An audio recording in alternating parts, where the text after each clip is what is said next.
Assalamualaikum warahmatullahi wabarakatuh. Selamat pagi para mahasiswa. Kali ini kita akan melanjutkan perkuliahan kita tentang kinetika absorpsi obat, Route of Drug Administration. Cara pemberian obat, yakni bisa melalui enteral, melalui gastrointestinal tract, saluran cerna, berupa pemberian oral dan pemberian rektal.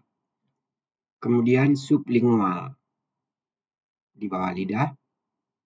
Kemudian penggunaan secara parenteral atau injeksi.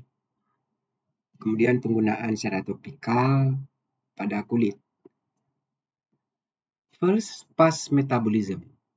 Ini adalah peristiwa metabolisme obat yang terjadi di dinding usus atau di sirkulasi portal sebelum mencapai sirkulasi sistemik. Nah, jumlah obat yang mencapai sirkulasi sistemik akan lebih rendah dari jumlah obat yang diabsorpsi. Ini dikarenakan sebagian obat tadi sudah dimetabolisme hebat di dalam hati. Ingat ya, first pass metabolism ini bukan terjadi pada semua obat, hanya untuk obat-obat tertentu saja. Peristiwa first pass metabolism ini terutama terjadi di hati. Kemudian ada juga terjadi di dinding usus, bahkan juga terjadi di lumen usus.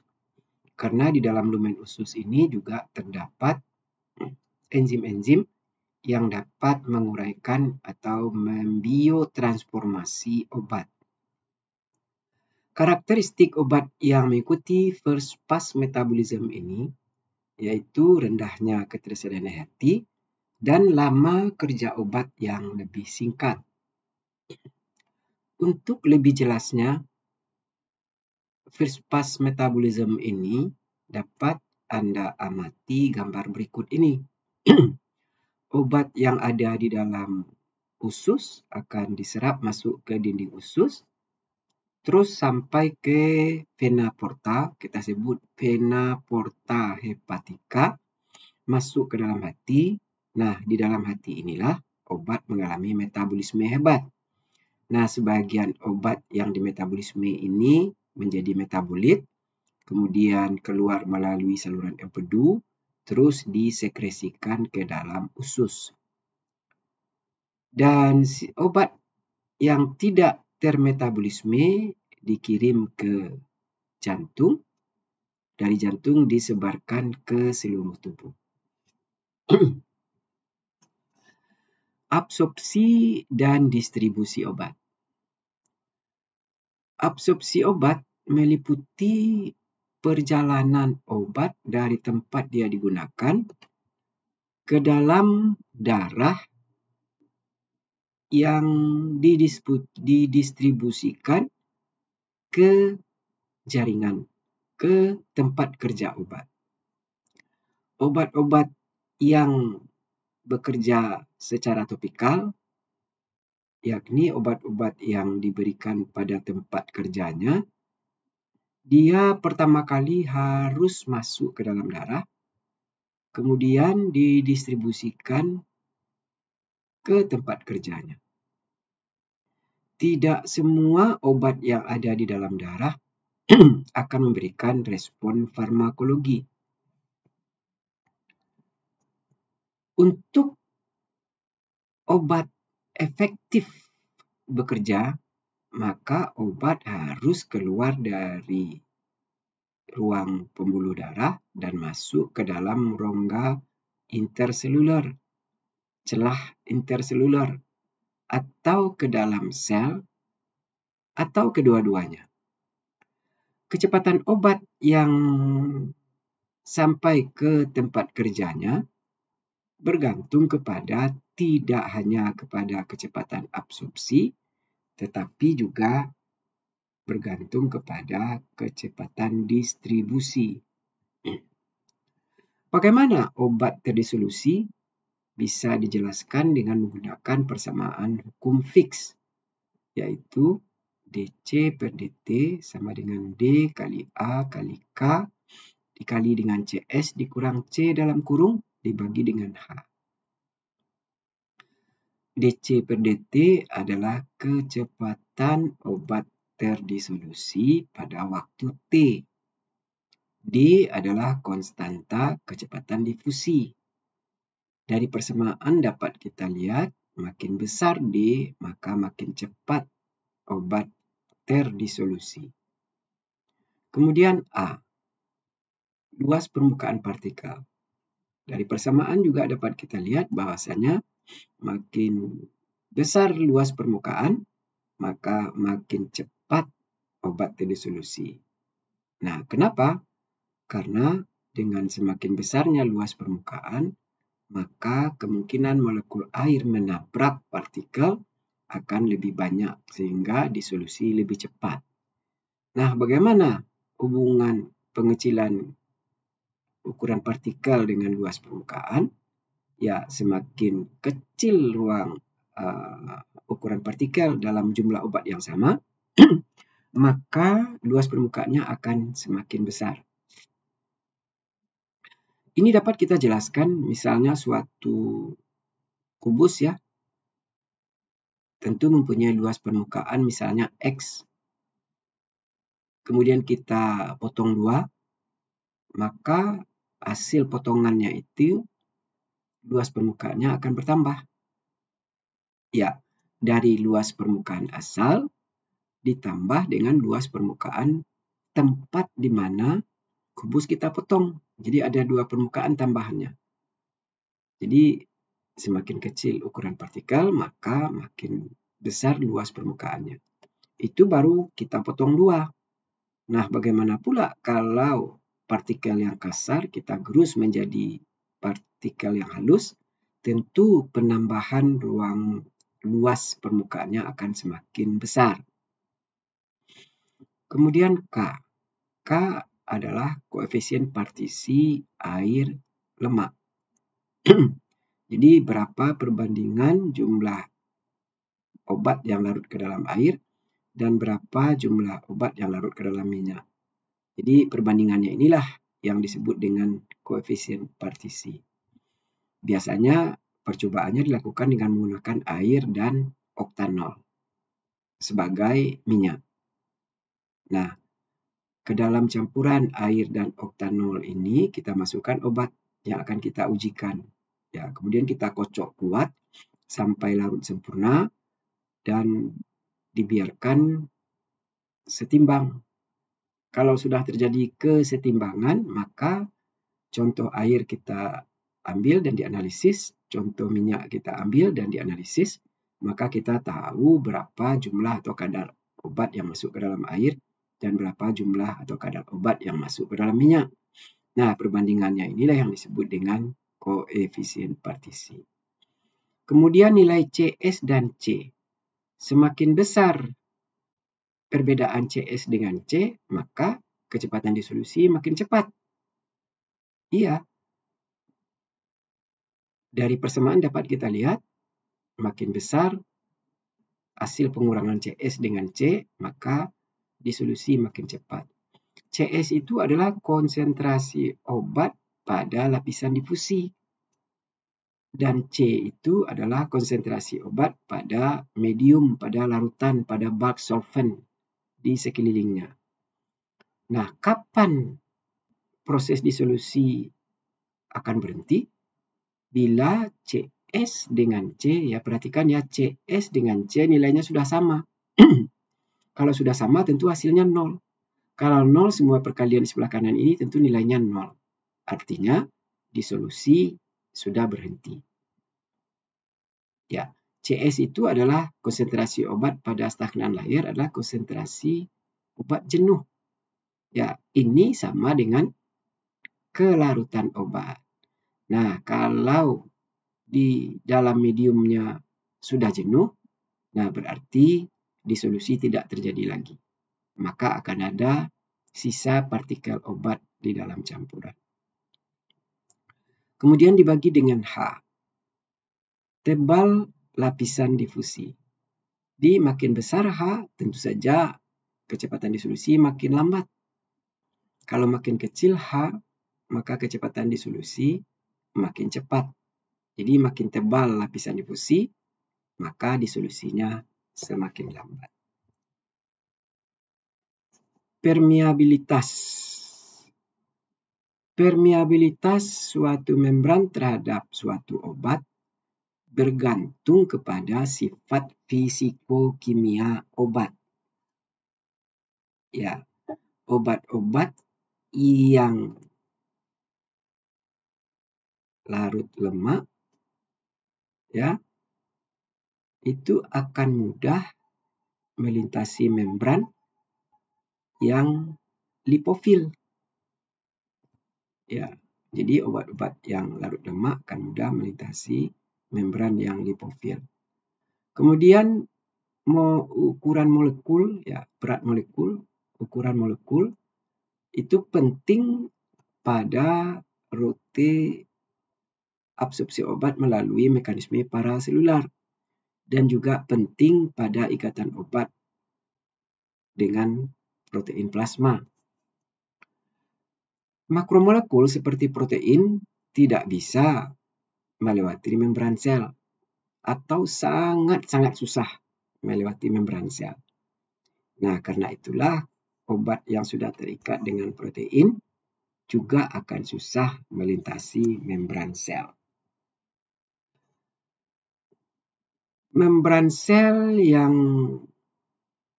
jelas bersifat lipofil itu lebih permeabel terhadap obat yang tidak terionisasi. Ya, karena obat yang tidak terionisasi ini lebih larut lemak. Kalau lebih larut lemak, tentu dia lebih mudah melintasi membran sel yang memang bersifat lipofil. Mekanisme absorpsi obat melalui transport obat melalui paraselular,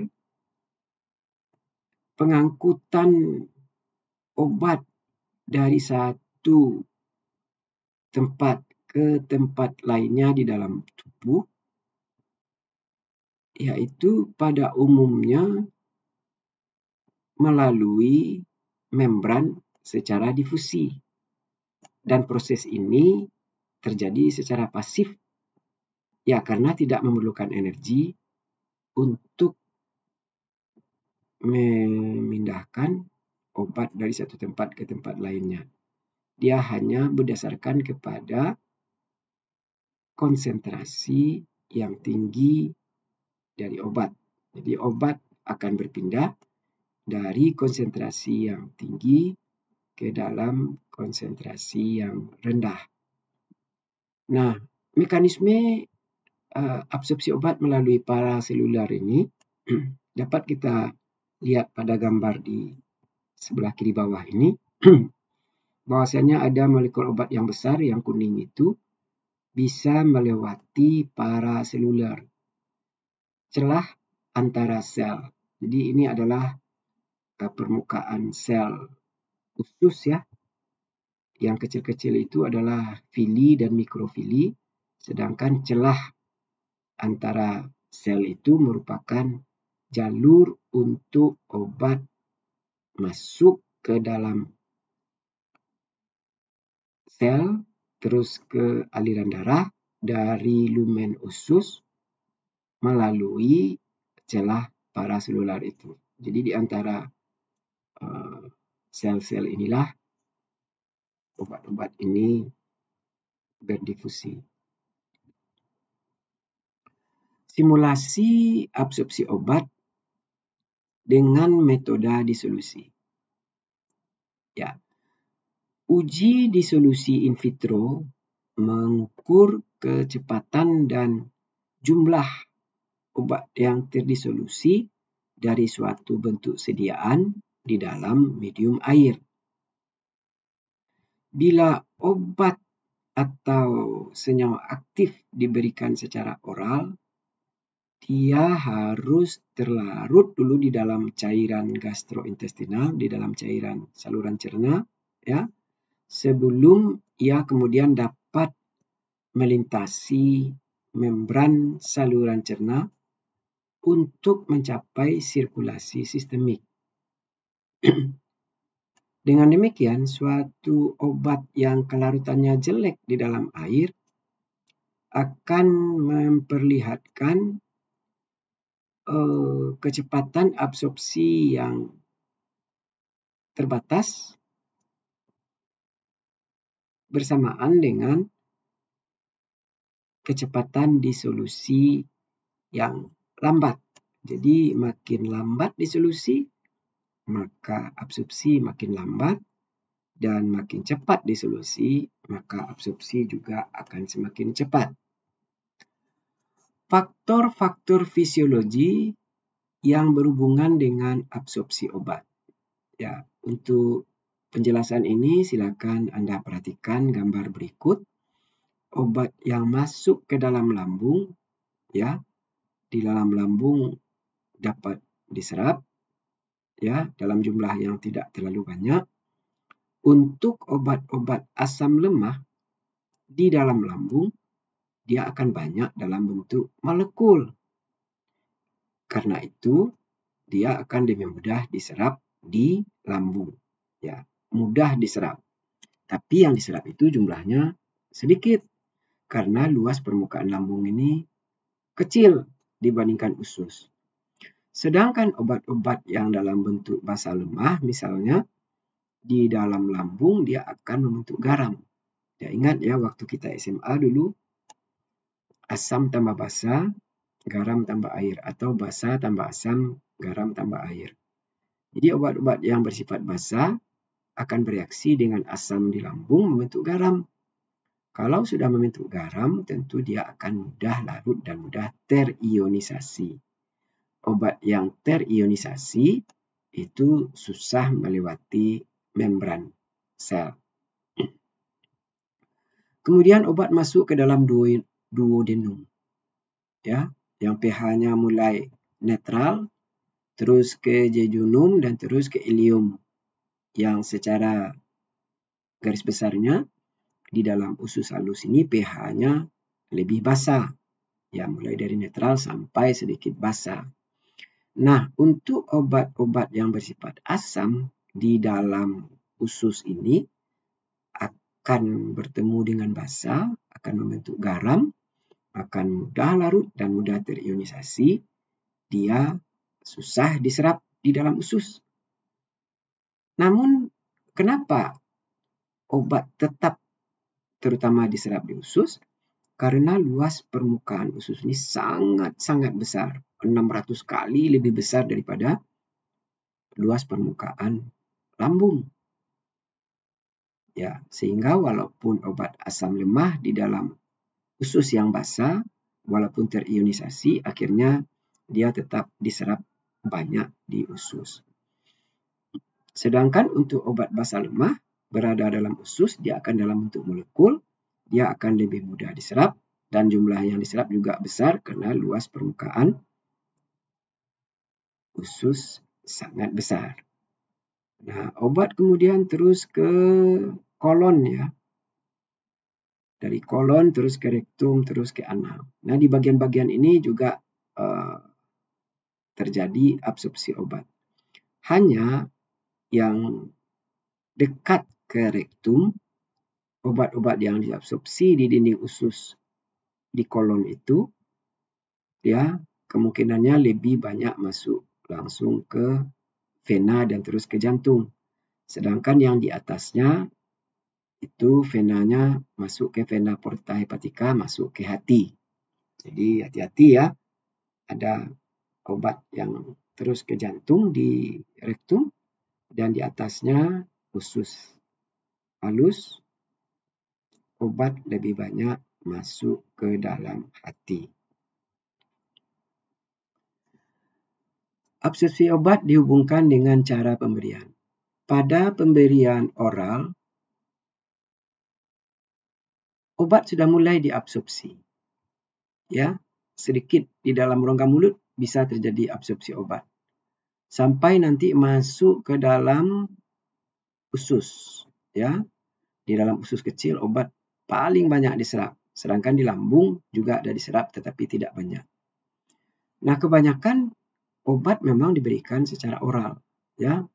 Tablet misalnya itu banyak digunakan di dalam terapi. Kemudian mekanisme absorpsi obat di usus, ya, melalui transfer pasif, ya, difusi pasif, perpindahan obat dari konsentrasi tinggi ke konsentrasi rendah tanpa memerlukan energi. Absorpsi obat di usus juga bisa melalui pasangan ion dan juga melalui pemindahan obat yang larut lemak, molekul obat yang larut lemak masuk ke dalam membran sel yang jelas bersifat lipofil. Kemudian apa faktor-faktor yang mempengaruhi absorpsi di usus? Ya, yang pertama itu adalah motilitas saluran cerna. Ya, makin cepat motilitasnya, maka bisa jadi obatnya cepat keluar di feses, ya. Kalau terlalu cepat, misalnya pada orang yang mencret, ya, obatnya keluar, nggak jadi diserap obatnya, hanya sedikit yang diserap. Kemudian aliran obat ke dalam organ-organ yang ada di dalam peritoneal, di dalam perut, ya. Kemudian pembentukan partikel, ukuran partikel. Kita sudah bahas tadi, ukuran partikel yang kecil akan mempunyai luas permukaan yang besar dan dia cepat terdisolusi dan cepat diserap. Kemudian sifat-sifat fisikokimia obat. Keuntungan obat-obat yang diberikan melalui oral. Ya, kita bisa membuat variasi yang banyak, ya, mulai dari tablet biasa, kapsul, kapsul lunak, ya, tablet salut enterik, ya, pelepasan yang cepat, lepas lambat ataupun lepas terkendali. Dan obat tablet misalnya bisa dibuat dalam jumlah yang sangat besar menggunakan mesin otomatis. Dalam pada proses pembuatannya tidak perlu sterilisasi dan bisa juga disediakan dalam bentuk botol multidos. Dan tablet misalnya kapsul mudah digunakan, menyenangkan bagi pasien, nyaman sehingga komplain pasiennya bagus. Dan obat-obat oral ini biasanya kompak, ya, seperti tablet, kuat, kemudian portable, mudah dibawa kemana-mana, tidak menyebabkan rasa nyeri, ya, seperti obat injeksi misalnya, harganya murah dan lebih aman. Walaupun sediaan yang diberikan oral itu banyak keuntungannya, tetapi juga pemberian oral mempunyai kelemahan. Ya, di antaranya adalah tidak sesuai untuk pasien yang mengalami muntah atau pasien yang tidak sadar koma misalnya, atau pada keadaan emergensi, di mana pada saat emergensi ini efek obat, terapi obat dibutuhkan serta-merta, segera, cepat. Kemudian absorpsi obat melalui oral ini tidak sempurna sehingga ketersediaan hatinya rendah. Kemudian juga obat-obat dapat mengalami first pass effect, yang mengalami penguraian di dalam saluran cerna gastrointestinal tract. Kemudian iritasi saluran cerna, kemudian adanya interaksi obat dengan makanan, interaksi obat dengan obat, dan efeknya yang lambat munculnya. Penggunaan sublingual, ya, melalui diletakkan di bawah lidah untuk langsung diserap di dalam rongga mulut. Obat langsung masuk ke dalam sirkulasi sistemik tanpa memasuki sistem portal. Jadi ingat, ya, kalau tadi yang melalui sistem portal itu obat akan mengalami metabolisme obat, ya, obat-obat tertentu di hati, kemudian sisanya baru dibawa ke jantung.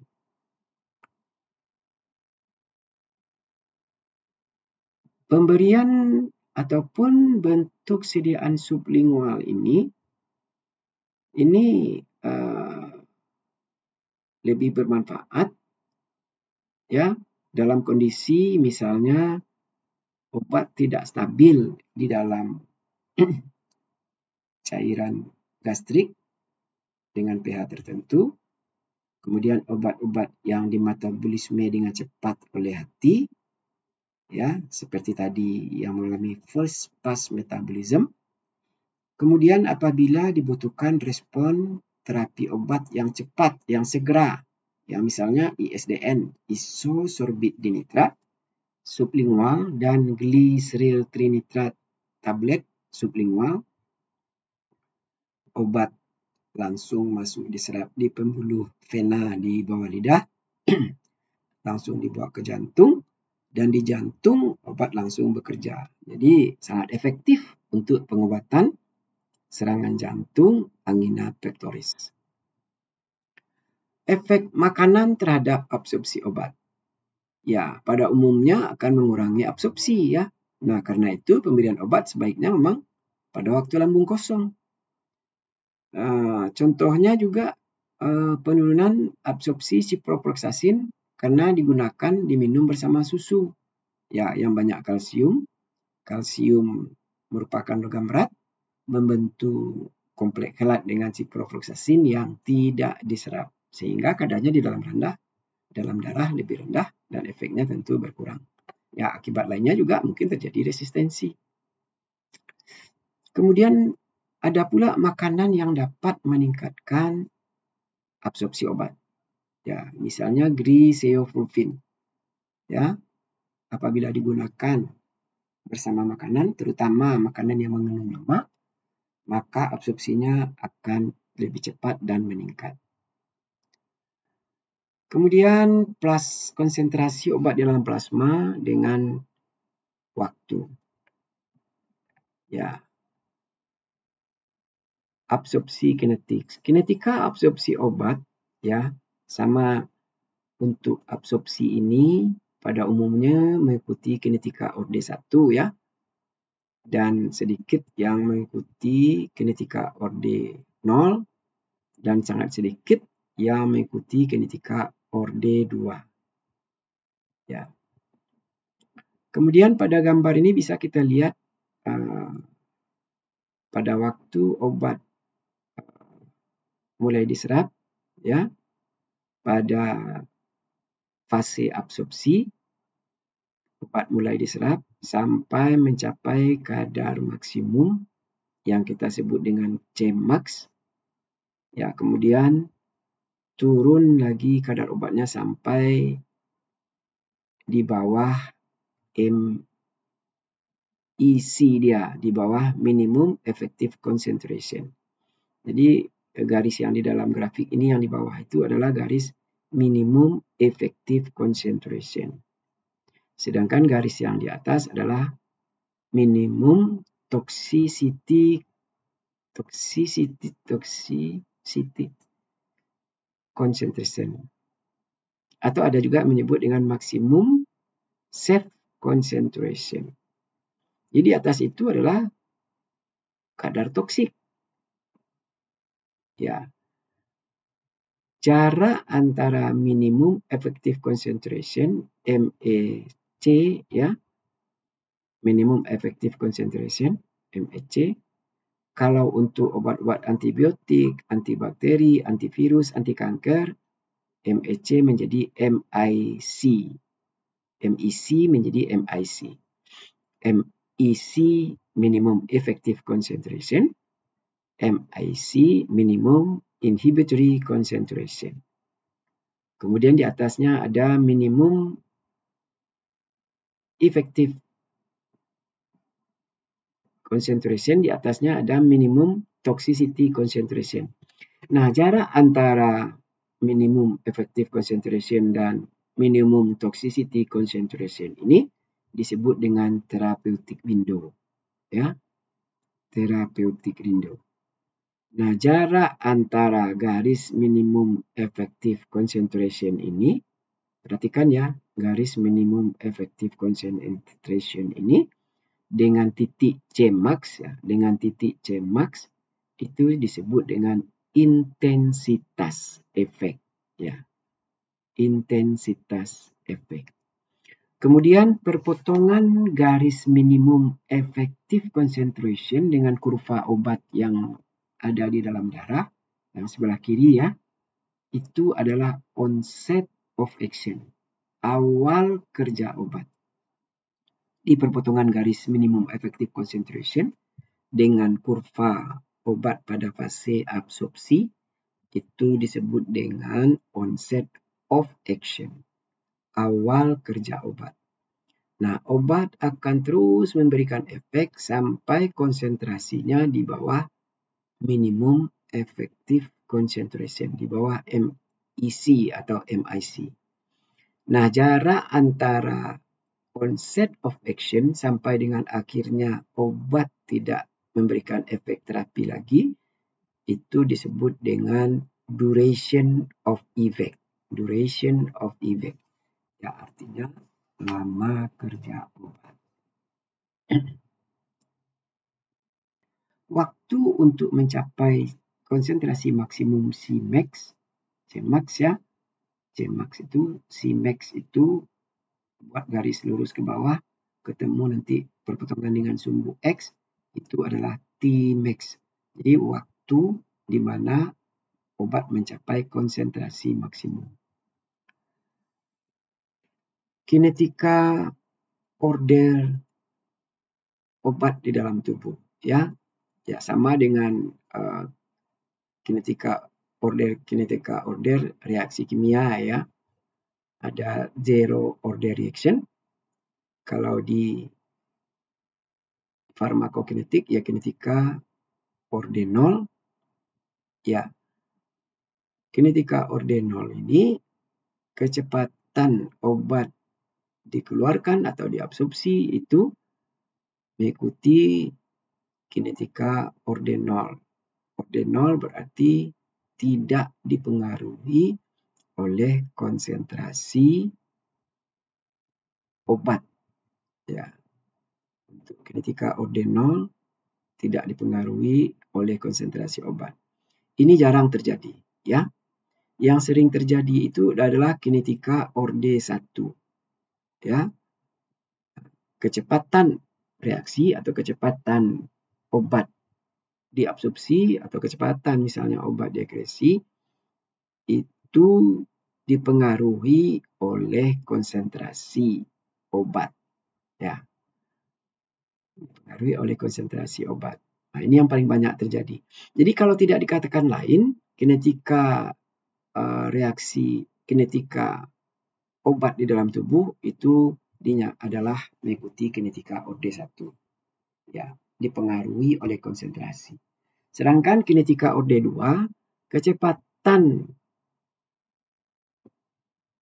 reaksi atau kecepatan obat diabsorpsi atau kecepatan obat diekskresi itu ya proporsional dengan konsentrasi pangkat 2 atau hasil perkalian 2 reaktan atau 2 obat ya. Jadi yang kinetika order 2 ini yang lebih sangat jarang lagi dibandingkan dengan kinetika order 1. Yang paling umum itu adalah mengikuti kinetika order kinetika order 2 ini sangat jarang sekali terjadi dibandingkan dengan kinetika order 0. Nah, order 0 ini juga jarang terjadi. Yang paling banyak terjadi itu adalah kinetika order 1. Jadi kalau tidak dinyatakan lain, kinetika obat di dalam tubuh mengikuti order 1. Kinetika absorpsi order 1 ya. Ini umumnya terlihat pada pemberian ekstravaskular. Ya. Yakni melalui oral, intramuskular, subkutan, rektal, dan lain-lain. Dulu sudah pernah kita jelaskan bahwasanya pemberian ekstravaskular ini tidak langsung masuk ke dalam pembuluh darah. Ya, obatnya melalui peristiwa absorpsi dulu, baru masuk ke dalam pembuluh darah. Seperti yang sudah dijelaskan, model farmakokinetika itu diasumsikan terutama mengikuti kinetika orde 1. Jadi kalau tidak dinyatakan lain, itu adalah mengikuti kinetika orde 1. Kemudian kinetika orde 0. Ya, ini terlihat pada obat-obat dalam bentuk sediaan kontrolilis ya. Ada juga yang terlihat pada obat-obat yang sangat sukar larut. Nah, kecepatan inputnya itu konstan. Ya, tetap ya, tidak dipengaruhi oleh konsentrasi. Ini overview persamaan kinetika ya. Ya. Ini kita lihat orde 1, kecepatannya itu min K kali A. A ini adalah ya jumlah obat atau konsentrasi obat di dalam tubuh. Ya, A pangkat 1. Karena itu disebut dengan kinetika orde 1. Di sini tidak dilihatkan kinetika orde 0 ya. Kalau kinetika orde 0, kecepatannya itu dQ per dt misalnya, atau dA per dt misalnya, sama dengan min K saja ya, itu orde 0. Karena tidak dipengaruhi oleh konsentrasi obat. Sedangkan kalau kinetika orde 1, min K kali A. Ya. Jadi tanda min ini berarti tanda kurang ya. Tergantung dengan untuk apa kita gunakan. Bisa digunakan untuk kinetika absorpsi, ya untuk absorpsi min K. Kalau ekresi bisa juga kita gunakan. Ya, bagaimana obat diekresikan mengikuti kinetika orde 1. Sedangkan kalau kinetika orde 2, K kali A pangkat 2. Atau bisa juga K kali A kali B. Ya. K itu konstanta kecepatan reaksi. Dan A adalah konsentrasi obat A pangkat 2. Atau min K kali konsentrasi A dikali konsentrasi B. Ya. Nah, untuk lebih jelasnya nanti bisa di dalam latihan bisa kita gunakan. Dan rumus ini tidak perlu dihafal ya. Tidak perlu dihafal. Nanti bisa kita jelaskan bagaimana penurunan rumus-rumus ini. Nah, penurunan rumusnya yang perlu kita pelajari pada sesi lain. Efek penyakit terhadap absorpsi obat. Jadi, beberapa penyakit dapat menyebabkan perubahan dalam absorpsi obat. Ya, misalnya aliran darah di usus. Ya, kalau aliran darahnya bagus, tentu kemungkinan obatnya diabsorpsi akan lebih cepat. Kemudian motilitas gastrointestinal. Ya, motilitas gastrointestinal ini misalnya pada kejadian mencret, misal ya, terlalu cepat sehingga obatnya belum sempat diserap sudah keluar melalui feses. Kemudian waktu pengosongan lambung ya juga pengaruh terhadap absorpsi obat, dan pH usus. Jadi penyakit-penyakit yang menyebabkan perubahan pH cairan di usus itu akan menyebabkan perubahan absorpsi obat. Ya, tentu saja untuk obat-obat yang bersifat elektrolit. Artinya dapat membentuk ion yang bisa terionisasi. Kemudian penyakit-penyakit yang dapat merubah permeabilitas dinding usus. Ya. Kemudian yang berhubungan dengan sekresi enzim pencernaan dan enzim empedu. Kemudian juga pengaruh dari flora normal di usus. Ya. Jadi kalau flora normal di usus sudah dipengaruhi oleh keadaan tertentu, maka absorpsi obat juga bisa dipengaruhi. Kita jelaskan lagi tentang kinetika absorpsi obat mengikuti kinetika orde 1. Ya, kecepatan perubahan obat sama dengan kecepatan obat masuk dan kecepatan keluar. Dan bisa kita jelaskan dengan persamaan integral, ya. Kita lihat persamaan ini, nanti bisa juga kita turunkan rumusnya pada kesempatan lain. Bisa kita turunkan bagaimana T setengah eliminasi itu sama dengan ln 2 per K sama dengan 0,693 per K. Jadi kalau kita akan menghitung T setengah eliminasi, kita bisa hitung kalau K diketahui. Ya. Begitu juga dengan kalau menghitung T setengah eliminasi, bisa kita hitung kalau konstanta kecepatan eliminasinya bisa kita ketahui. Ini sebagai contoh ini, bagaimana waktu paruh N2O5 jika diuraikan ya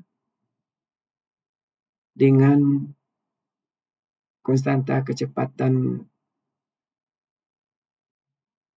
dekomposisinya 5,7 kali 10 pangkat min 4 per sekon.